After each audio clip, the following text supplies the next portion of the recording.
چې اذان کېږي که نه نو خیر د تلاوت ودروئ که بل ذکر کې هغه م ودروه د اذان اجابت سنت دی الله اکبر الله اکبر نو ته به زړه کې ځان سره په پټه ووایې الله اکبر الله اکبر حی علی الصلاة حی علی الفلاح پدې وایې لا حول ولا قوة الا بالله. نو چې یو ځل اذان کلمې دې وویلې دا ګوتې ښکلول دا نشته ښه دا بدعت دی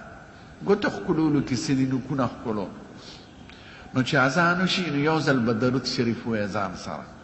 بیا به دعا د وسیلې وکړي اللهم رب هذه الدعوة التامة والصلاة القائمة. نو دا سنت دی ادا شو خبرې هغه وخت کې مه کوئ چې کوم وخت بانګ ویلې کېږي او که مثلا ډېر بانګونه اورئ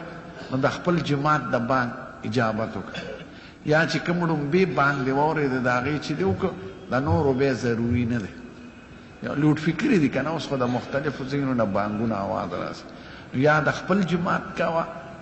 یا د ړومبي اذان کوه نو غاړه د خلاصه هغه وخت کې که تلاوت ته هم ناست تلاوت بند کړه که خبرې هم کوې خبرې بند کړه که وعظ کوې وعظ هم بند کړه ځکه د حضور حکم دی چې بانګ سره به اجابت کوه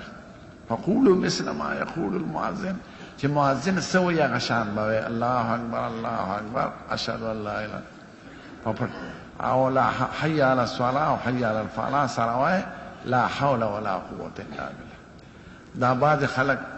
نورې کلمې وایي څه زیاتي هغه نه دي ثابتې هغه خبره کوي چې زموږ ښکلی پیغمبر مونږ ته ویلي دي او صحابه کرامو پې عمل کړی چې هغوی نه یې کړی مونږ د هغوی نسبلي عاشقان نه یو نه راته د خدای د راضي کولو طریقې معلومې دي د هغوی نقل به کوو